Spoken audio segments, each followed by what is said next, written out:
Breaking news. An unprecedented event is unfolding before our eyes. This is the dawn of a new warfare, a moment that will be remembered as a turning point in military history.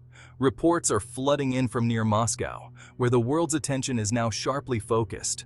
In a bold and meticulously coordinated move, a sophisticated Ukrainian drone operation has struck deep inside Russian territory, catching many by surprise. The target was no ordinary sight. It was the very heart of Russia's advanced electronic warfare capabilities, a linchpin in their national defense. This is a story of audacity, cutting-edge technology, and a new kind of war. The implications are staggering, with ripple effects that will be felt across the globe.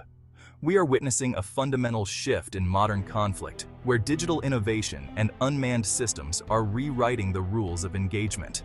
The world is watching, holding its breath, as the full scope and impact of this attack becomes clear. The target was a highly sensitive installation, protected by layers of security and technology. It was a $4.5 billion radar grid, anchored by the formidable Borisovlek-2 electronic warfare system, a symbol of Russian military might. This system is Russia's digital shield, designed to detect and neutralize threats before they reach their mark. Tonight, that shield appears to have been shattered, leaving a critical vulnerability exposed.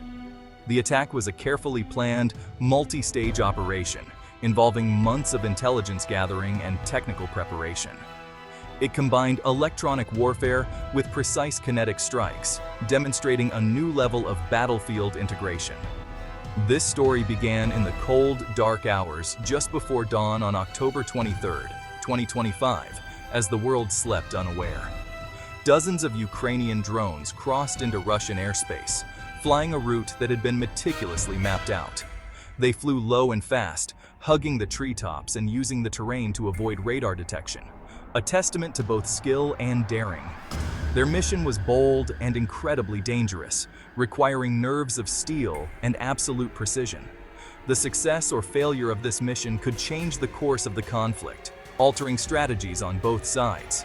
Tonight, we will explore in detail how Ukraine managed to bypass Russia's formidable air defenses, and what this means for the future of warfare.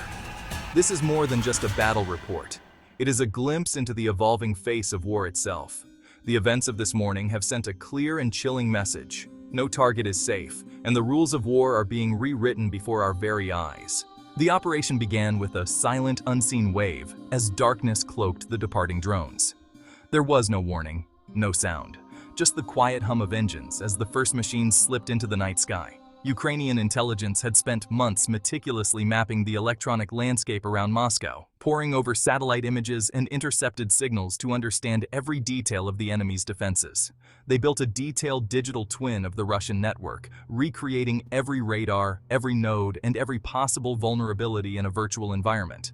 This allowed them to simulate their attack and plan with precision, running countless scenarios to anticipate Russian responses. Then came the swarm, an orchestrated force ready to strike. It was a diverse fleet, each drone engineered for a specific role, from reconnaissance to electronic warfare to direct attack. Smaller, faster scout drones flew ahead, mapping the real-time electronic environment and feeding back critical data to the command center. Larger drones carried electronic warfare pods designed to disrupt and jam Russian communications, blinding their sensors and sowing confusion. Behind them came the kinetic strikers, armed with small, precise warheads, each one programmed to hit only its assigned target with minimal collateral damage. Their targets were the physical components of the radar grid, towers, arrays, and relay stations that formed the backbone of Russia's early warning system. The goal was surgical: disable, not destroy.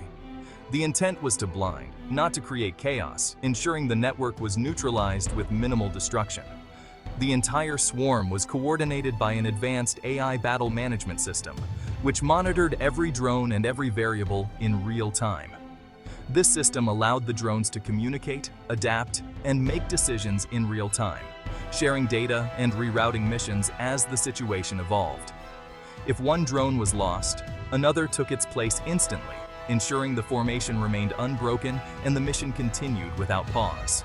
This was not a pre-programmed flight path, but a dynamic, ever-changing operation constantly adapting to new threats and opportunities. It was a living, thinking weapon system, an artificial intelligence guiding hundreds of machines as if they were one. The swarm moved like a single organism with one clear objective: dismantle Russia's defensive network and open the skies for what would come next. The attack's second phase was a masterpiece of electronic warfare. As the drone swarm approached, the EW drones came alive. They began broadcasting a powerful barrage of jamming signals.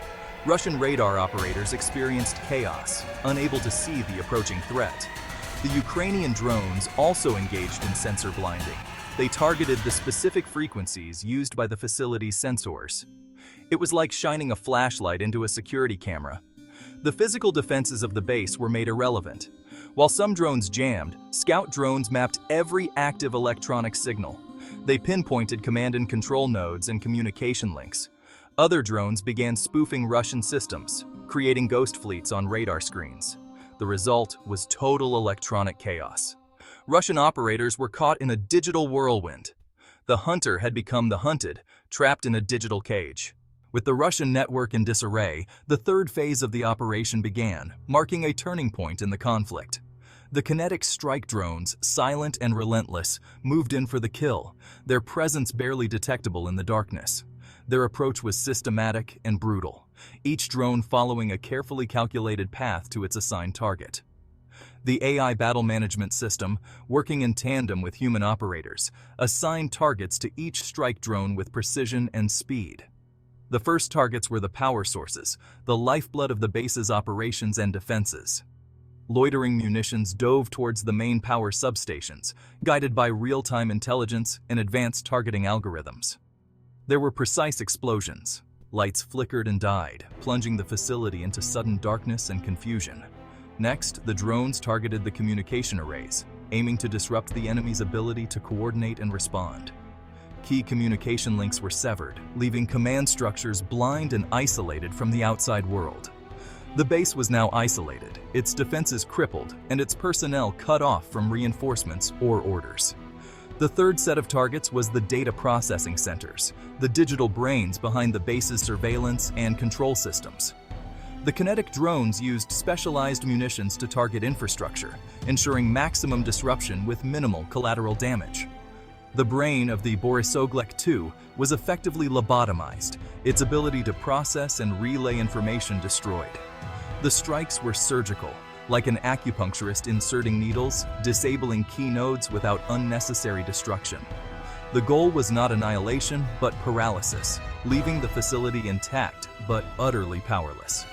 Ukraine demonstrated it could reach deep into Russia's sensitive military infrastructure, striking with accuracy and confidence. It was a powerful message, one that resonated far beyond the battlefield, signaling a new era in modern warfare.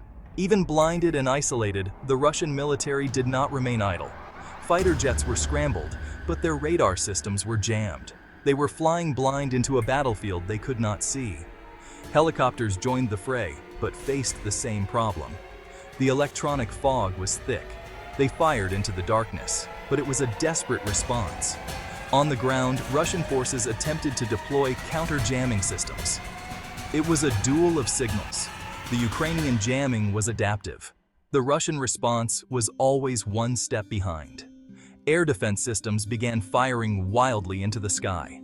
Without accurate targeting data, they were simply filling the sky with explosives. It was a loud display, but largely ineffective. This battle was defined by deception. The electronic fog was a carefully constructed illusion. Russian commanders saw what the Ukrainian AI wanted them to see. The spoofing signals mimicked specific aircraft. This digital deception created immense confusion. Contradictory reports were flying everywhere. Decisions were made based on incomplete, often false information. This paralysis of decision-making was as effective as any weapon. Ukraine also used deception to protect its own assets. Drones deployed miniature jammers or decoys. The psychological impact of this electronic fog was profound. Russian soldiers were surrounded by an enemy they could not see. Ukraine had won the psychological battle decisively. The electronic and kinetic strikes were not the end. They created a window of opportunity. a Ukrainian ground force began to move. The ground assault was timed to exploit the chaos. The disabling of the Borisogleg II created a blind spot. Ukrainian ground units pushed into this corridor. They moved quickly, conducting rapid raids on secondary targets. Local Russian units were slow to react. The Ukrainian forces moved through a paralyzed defense. The targets were strategic: fuel depots, ammunition dumps. The Ukrainian teams struck hard and fast. This ground component demonstrates the true multi-domain nature of the operation. The air, cyber, and ground elements worked together as part of a unified plan. The immediate aftermath was a deafening silence. The Borisogleg II and its radar grid were the eyes and ears for a vast sector. Without them, Russia was partially blind. The confusion within the Russian command structure was profound. The strike decapitated the regional command and control network. Orders could not be passed down to frontline units. Reports from the field could not get back up to high command. This command paralysis left them vulnerable. The breakdown in communication was catastrophic. Local commanders made decisions with incomplete information. The lack of a unified response allowed Ukrainian ground forces to achieve their objectives. The attack demonstrated that even Russia's most prized assets are vulnerable. Psychologically, it is a major blow. As dawn broke, the Ukrainian drones began their withdrawal. Their mission was complete. They left a silent, crippled network. The success was measured in the silence that followed.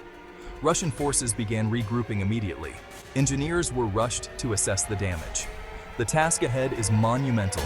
They have to rebuild entire systems. This will take months, if not years. The attack will be studied in war colleges worldwide. It marks a clear escalation in the use of autonomous systems. The age of the drone swarm has truly begun. The silence left by the Ukrainian drones is filled with uncertainty for Russian military planners.